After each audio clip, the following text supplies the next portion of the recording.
talk about exercise a little bit. Everyone thinks it's about getting big and strong, lifting heavy weights. It's not about that at all. It's about avoiding frailty, that weakness that happens in our lives when we can't even carry our own body weight. And then you start moving foolish things like falling downstairs, bumping into people, and you can't even control the power that your body has to offer you. So you want to build up a little bit of muscle mass. You can do it in many ways. I played football through high school and college. I played basketball and baseball in high school. Like a lot of you guys, I was out there mixing it up all the time. But I never realized that there were ways of keeping in shape that didn't involve me beating other people on a sports field. Yoga is probably a great example that many of you have heard of, but you should take advantage of. Just doing simple yoga poses. Just getting into the pose in a way that lets you look down the barrel of your middle finger while you keep your legs and your core strong to hold the ground is a great way. This pose is called warrior pose because you feel like a warrior, like you're about to go after somebody. But in fact, it's really designed to keep you focused because you go to battle with your own body. Now, many of you don't know much about how to do interval training, and I want to spend a second on this. Interval training is when you go as hard as you can for a very short period of time. And there's lots of good data now that shows that even a minute or two of interval training is as good as maybe a half an hour just been running around breaking a sweat. So when I exercise, every 10 minutes, I'll take 1 minute and go as hard as I can. So if I'm jogging, I'll sprint. If I'm on weightlifting, I'll just push harder weights or do some position that I know I can do for a minute to really push myself. But if I'm doing pull-ups, I'll stay in the middle of a pull-up and hold for just a minute. Whatever it is, go as hard as you can, 1 out of every 10 minutes that you exercise. And then you got to ask yourself the question, when was the last time you went as hard as you could have ever have gone?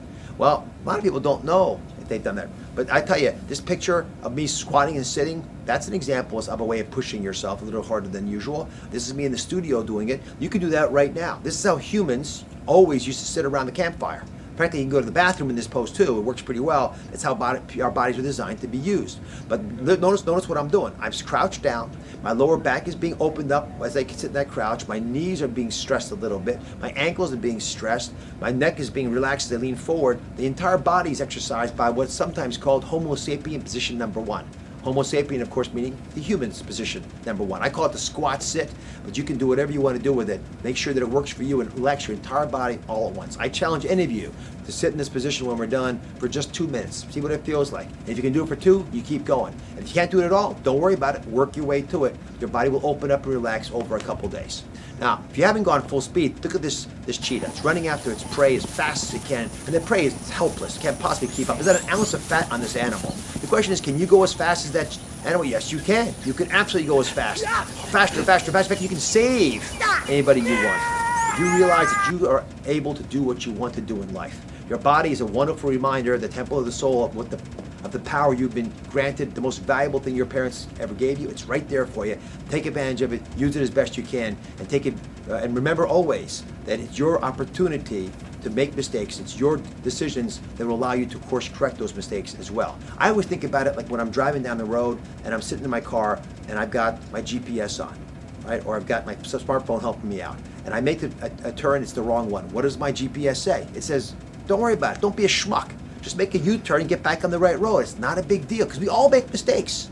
Just be able to get back on track as quickly as possible. We've all been there. We've all been in a dark place where things aren't going as well as they could go. You had a bad day at school, your parents aren't paying attention to you, you get home, there's a cheesecake there. You decide to catch up a really thin little slice of that cheesecake. And you pull it out and you look through it because it's so thin, and you put it in your mouth and it tastes so good. And then you realize you didn't cut it straight. You go back at it again and get it, and pretty soon you're just passing the whole thing over here. Man, I'm taking it down. And you have made a mistake that could have been small into a really big one. So don't ever forget, what you're doing is living a life that's not a wind sprint. It's not a wind sprint at all. It's a marathon. So you got to show up every day. So don't burn yourself out worrying about stuff. Don't beat yourself up about mistakes you've made. Make the U-turn and get back on the right track. And if you do it the right way, you'll recognize that the secret is automation. It's forgetting that you're on a program to begin with.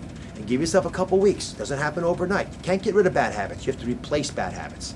But if you do it the right way, elegantly, effortlessly, you'll back your way into a program where you literally won't even know you're on it. People who do the right things in their lives do it every day, not because they're working at it, but because they're not working at it.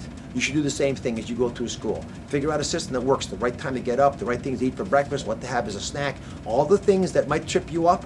You want to have those nuts that I know are so healthy for you, you know are good for you, as long as people aren't allergic to them. You got to keep those around. Healthy snacks like that will keep you going strong, and make sure you don't go to the vending machine like you're a rodent looking for, foraging for foods. because you can't find much that's healthy in those vending machines oftentimes. Take advantage of these tips and it'll let you live a whole new life. And never forget that your heart needs a reason to keep beating. Find that reason and keep that front and center for you. Listen, I'm a heart surgeon. I change hearts for a living. I've operated on plenty of hearts of people who should have died and they didn't, because they found the reason to keep that heart going. Often it's their family, it's a passion, it's what they're doing in school or in work. Find that passion, keep it in the front, because if it's there, then we'll all do it, because you can make this happen.